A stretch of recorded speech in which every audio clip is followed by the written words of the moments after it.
Today's guest on Talking Business is the business teacher at the Newark Valley High School. She runs and manages the cafe there called The Nest, and she teaches a variety of business classes and helps mentor students prepare for the workplace.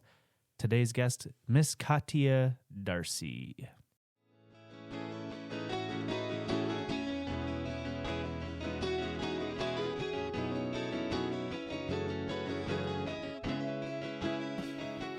Katia, what's going on?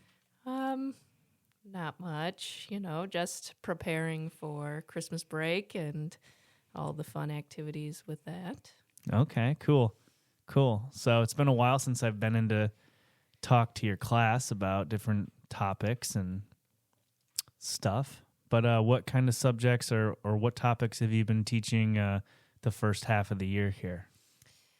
The first half of the year, I have a marketing class, an accounting class, personal money management, which is personal finance, a customer service class, and then the second half of the year, there will be a typing class as well. And then there's also the Nest that's run all year. Gotcha. So as far as the curriculum goes, how do you decide the subjects that you teach? Is it tied to a work-based learning program at all, or is it all just state mandated, or what's going on with the curriculum? No. It was kind of set up by the previous business teacher. Okay. And then I took over those classes because it was what they already had in the course catalogs and stuff. So I added marketing, which was taught before by a different business teacher, but not the one I took over for. And then we've also added, which is not taught this year, it's taught on the opposite years of accounting, business law and entrepreneurship. And then the typing class we used to have, but it's new again this year. It's a 20-week course. We used to be able to get college credit for it. They don't offer it through TC3 anymore. But our personal money management class is offered for college credit. So that's what kind of dictates what I teach in there. Personal money management. Oh, cool. So you have all of these courses that you're taking in there kind of can be applied because your business department runs a actual business called The Nest. And what are you guys selling there? It's more of I would say, convenient type shop. We don't really do like we make hot coffee and iced coffee, but we're not making the fancy lattes at cafes. It's a lot of prepackaged foods. Again, like our big sellers would be bagels and pretzels, and we have smoothies and things of that nature. We'd like to run specials every once in a while. We just finished running a Little Debbie's Christmas tree cake special, which was a big hit. Shout out Little Debbie. Yeah. Maybe you'll get sponsored. Doubt it. But yeah, that we'll do like milkshakes. That's usually a big day. So there's little things. We do,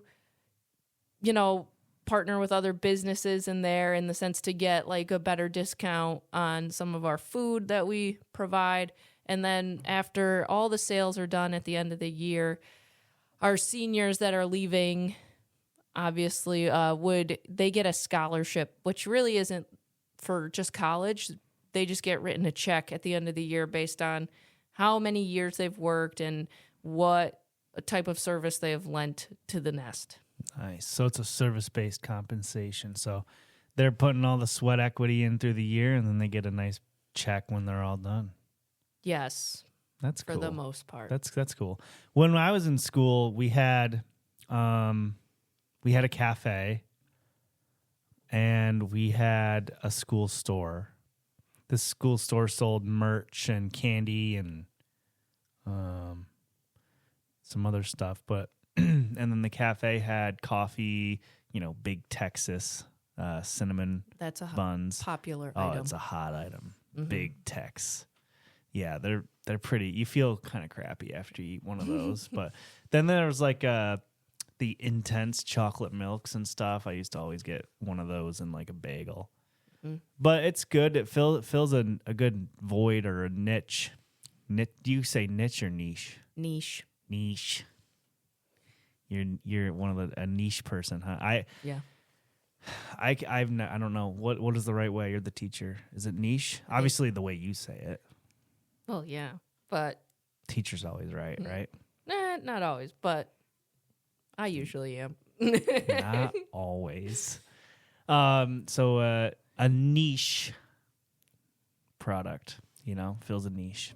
I'm gonna stop saying it now. Yeah, because at the cafeteria, they try to do a lot of different things, and they do have some good stuff, but you don't always want a breakfast sandwich. You don't always want a thing of cereal for breakfast. Maybe you want something a little bit different.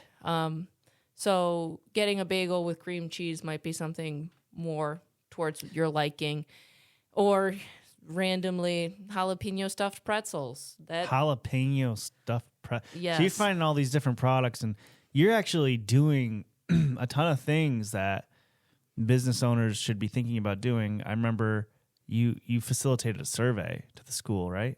For what you should be offering? Yes, our marketing classes in the past have done surveys for what people want to see at the Nest, like based on products they've wanted to bring in. And then we also will do, like last year we called it March Munchness. So it was a competition between different products to see what products should be featured and be new in the Nest. So out of that, we got Nesquik chocolate milk, and we got V8 energy drinks, which are not the scary energy drinks, because No. I won't let them. They're one of the healthier ones. I think they're just loaded with B vitamins. I think it has as much caffeine as like a cup of coffee. And yeah, they're sad because I won't let them get Monsters or Celsius in the Nest. But I feel like you couldn't make money on those because they're so expensive per. Oh, I think I could make a lot of money, but I also think that You I have would have a lot of kids that crash halfway through the day, and that wouldn't be good. You have a moral compass. You don't want to be selling Red Bulls to a bunch of teenagers. Yes, because they would just drink too many of them. Yeah, I feel like that there's like this fine line of in business finding the ethical and moral values and staying within those guidelines for yourself. Sometimes it's be a challenge. We have guidelines in the sense that we aren't necessarily allowed to sell like candy and stuff like that.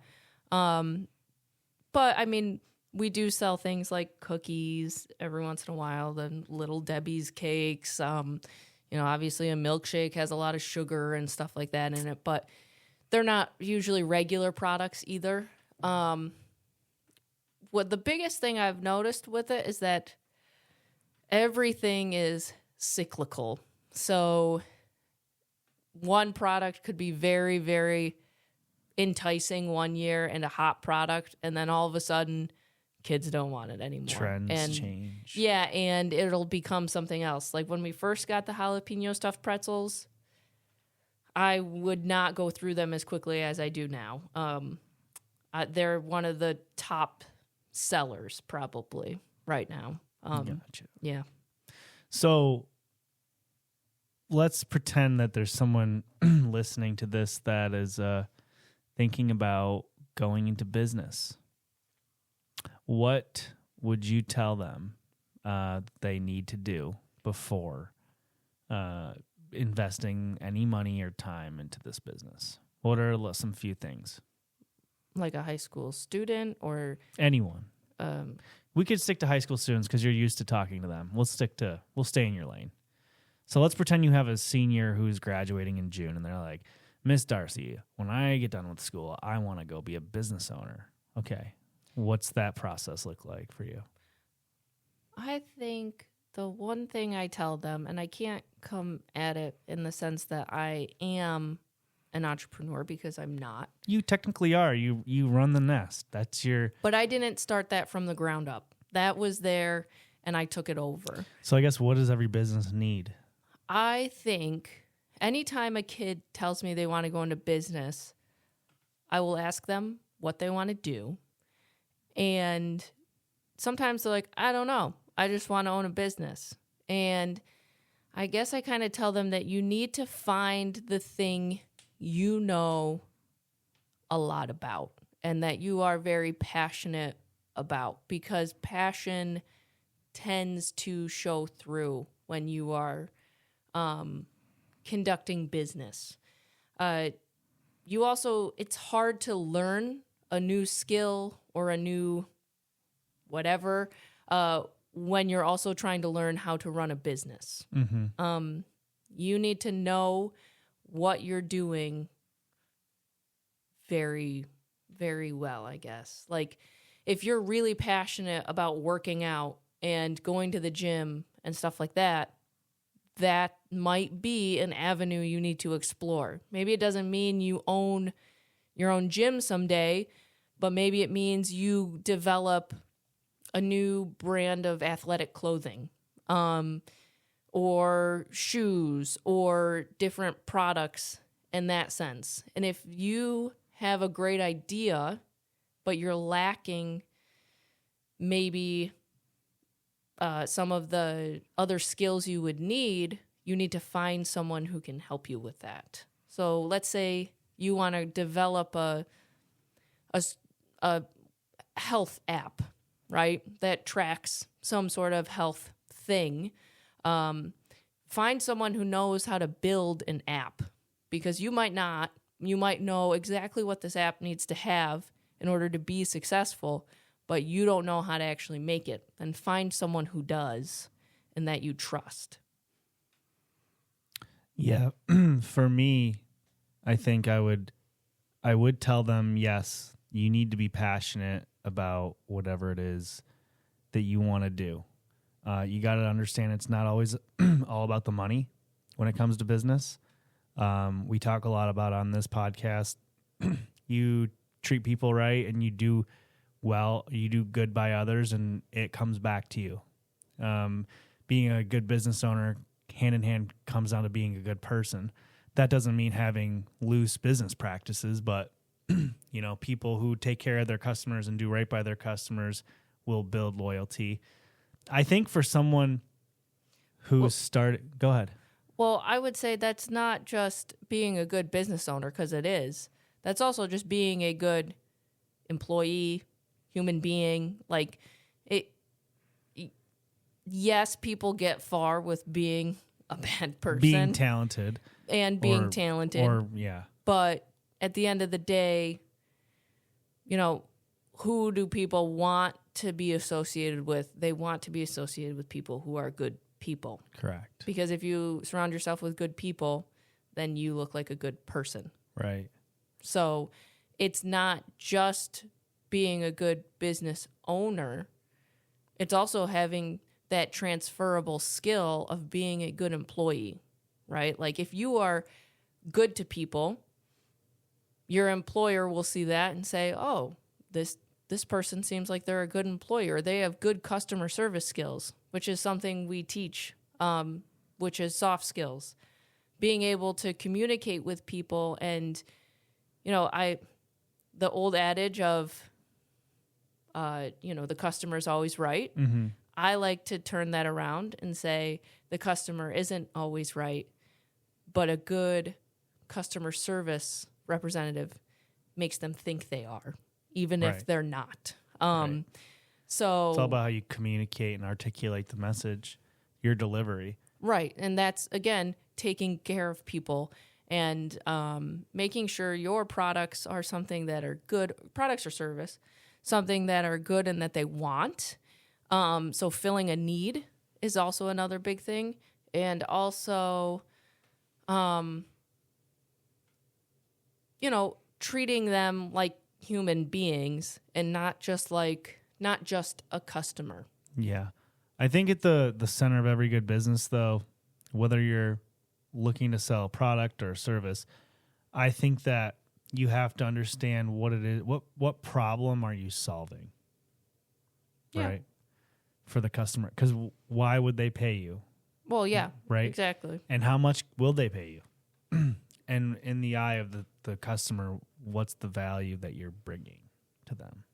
Articulating your value. And I think that's very difficult for people, especially in like high school. I see when we do projects where they're creating a brand or they're creating products.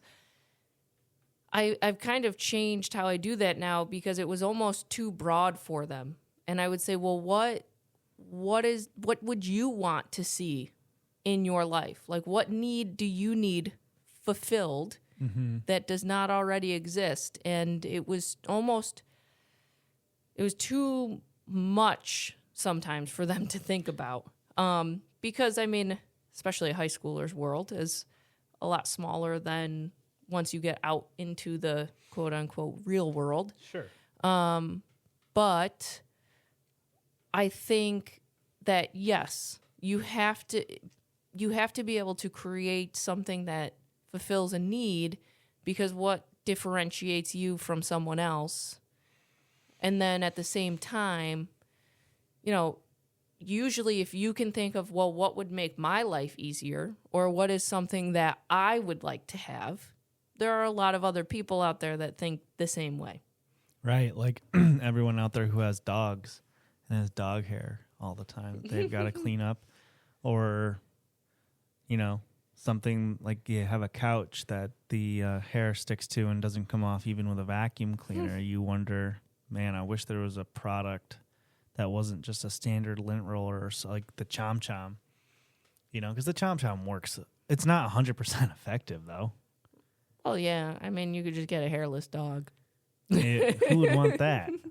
A lot of people. No. You can enter the ugliest dog contest and win money. That's rude. That's so mean to do to the dogs. Hey, you know, they're still getting love. I guess. Yeah. So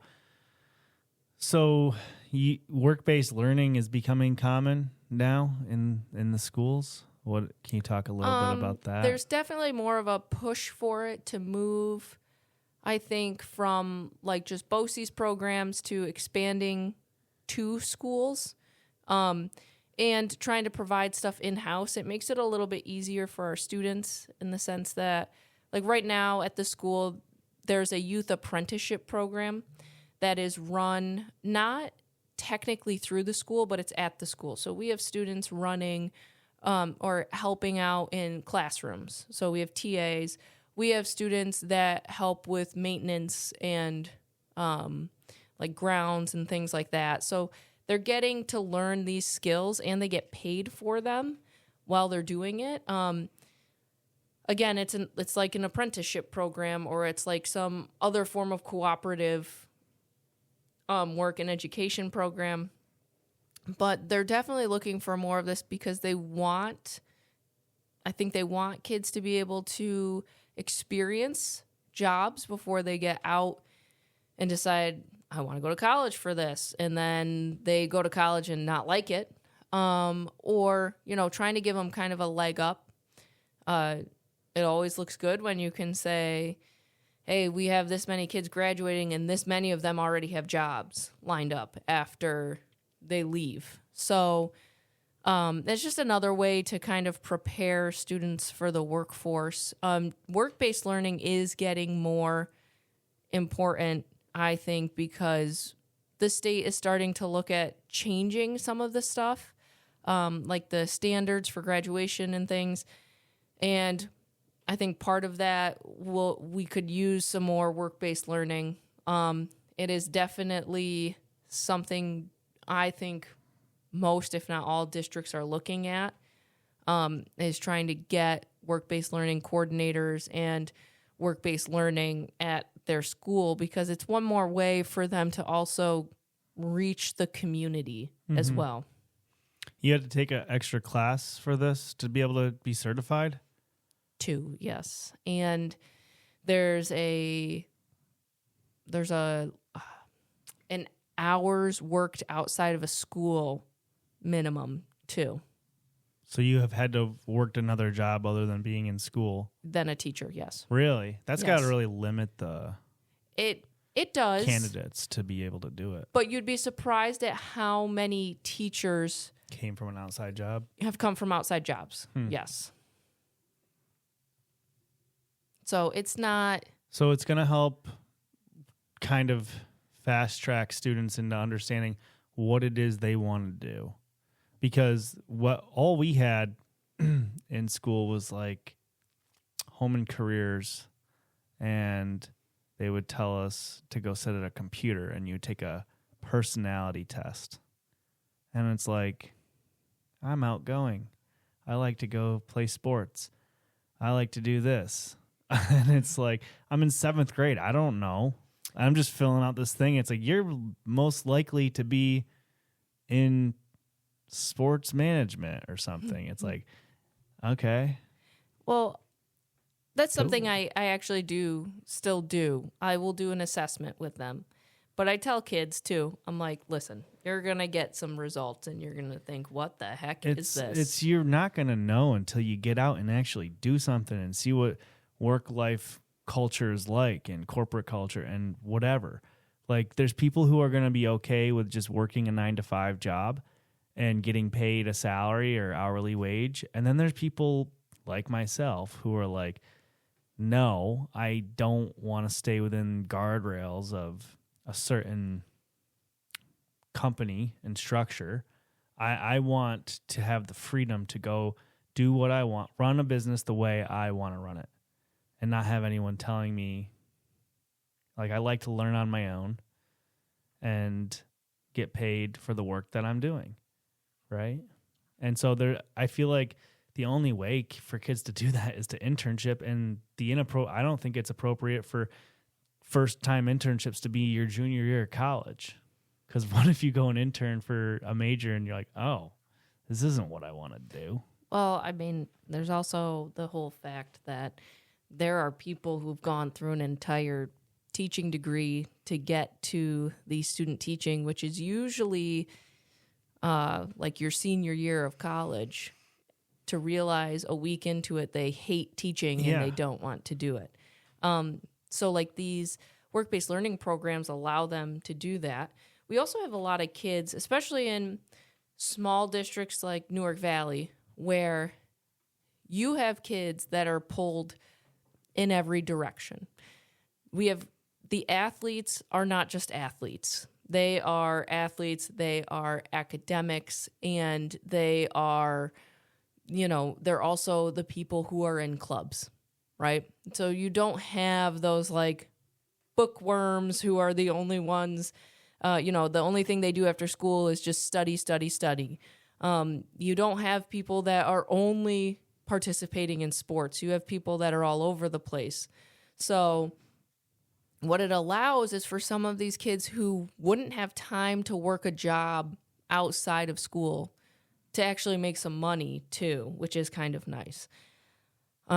Because, it gives them that little bit of sense of freedom. It also teaches them about paychecks and how to budget your money, and which I think we could all do a little bit better usually. Some people are very good at it. I think most people, even if you have a budget, you're like, it's okay. But, it kind of teaches them that early on. It's one thing to have a budget. It's another thing to stick to it. That is very true. It all looks good on paper, just like everything else, but you got to go have the discipline to stick to it. Yes. Yeah, definitely. On the topic of internships, and I think that any kid that has the privilege to take their time and choose, like for me, I was like, my mindset was that going into business was going to be the easiest way to get a job in the local area. So I did an internship through the bank, which paid in 11th grade was paying $11 an hour.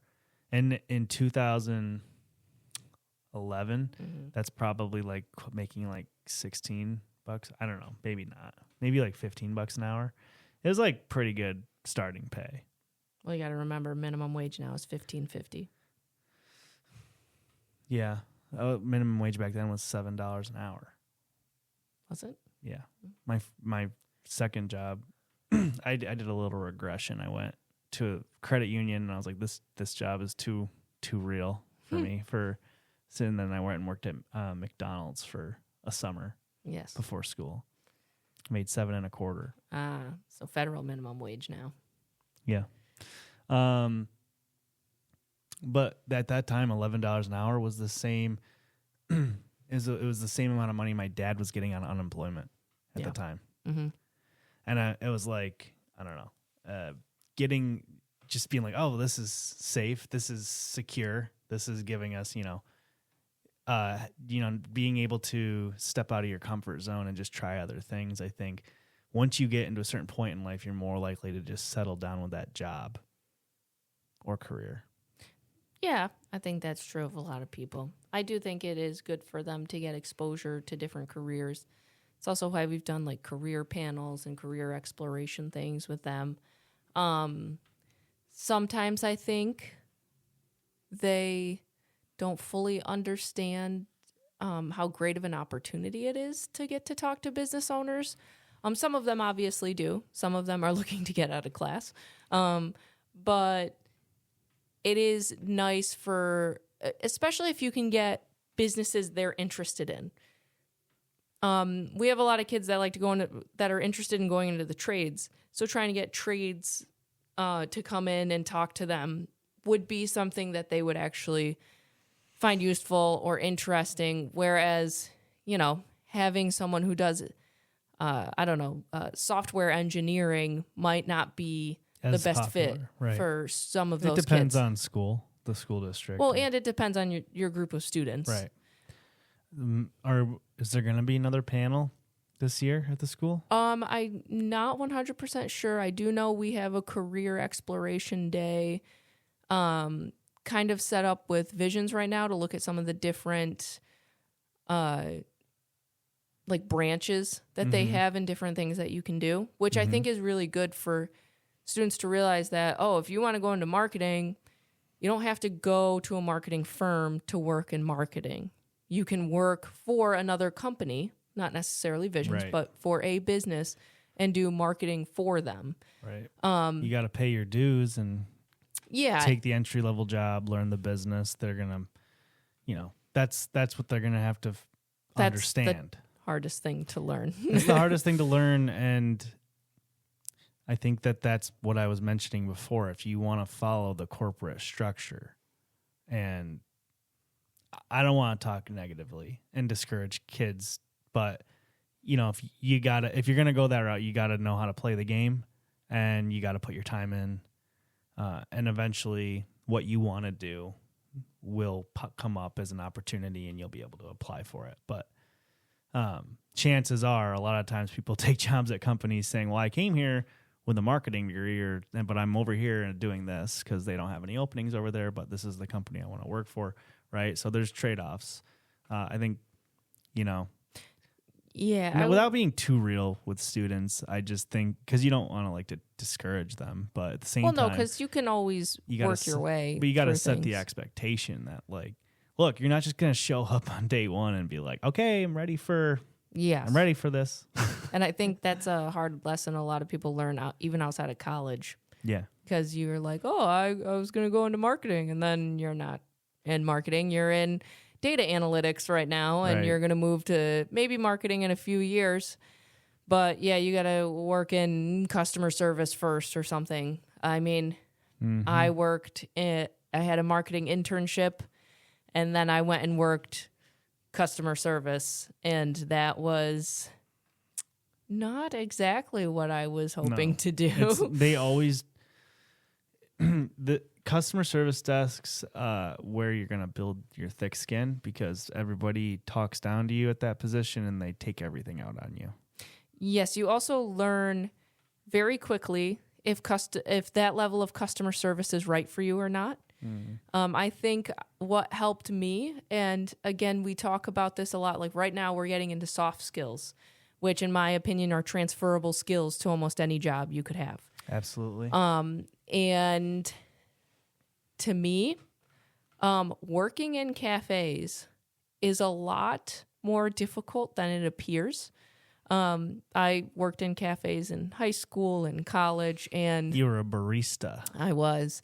And no one seems to get madder than the customer you accidentally mess up their coffee order. They haven't had any caffeine today, and they're looking forward to that caffeine hit, and you give them the wrong thing or it doesn't taste right. But on the flip side of that is you don't have anyone happier than the person who got the drink they've been waiting to get True.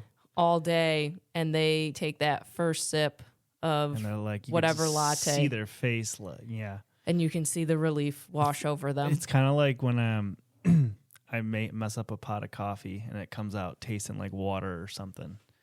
You know, it's like. Are you trying to make a dig at my coffee yesterday? No, no.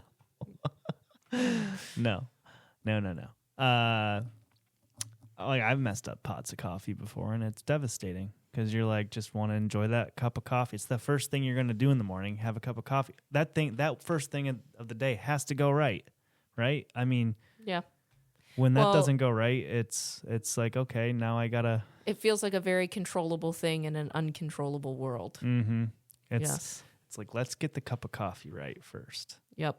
A good cup of coffee makes you feel good.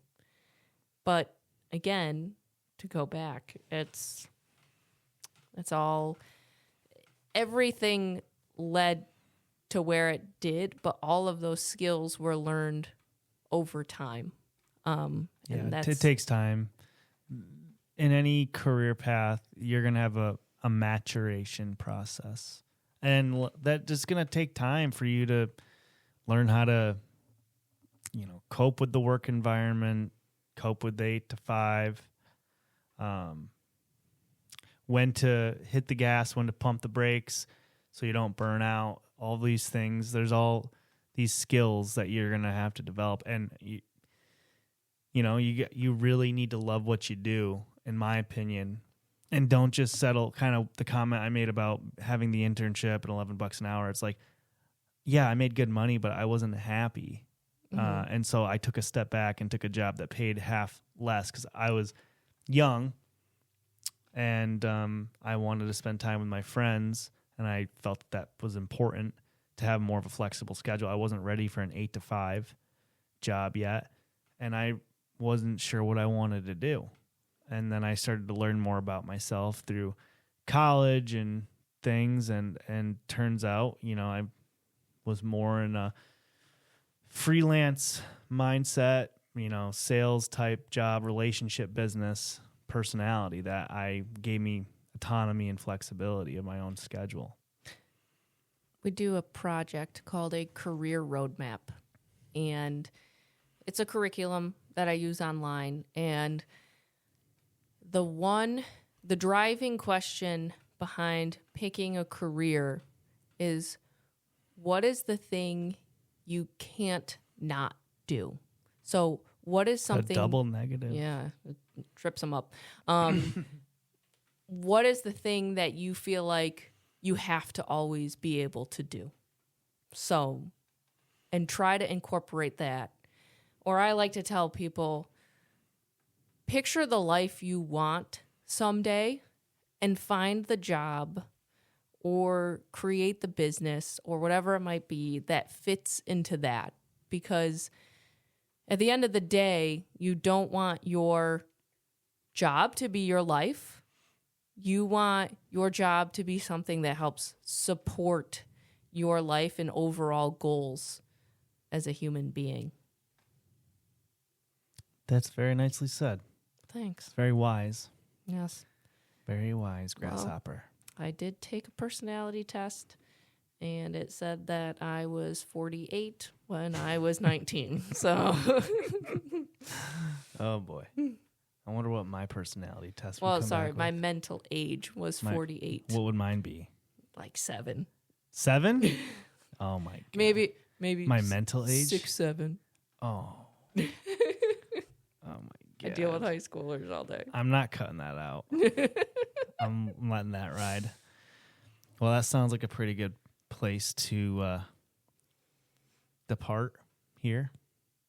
Okay. On today's episode of Talking Business, we had Miss Darcy She's a business teacher in Newark Valley High School, and she's doing a lot of great things for the up-and-coming generations who are going to be our future business owners and professionals.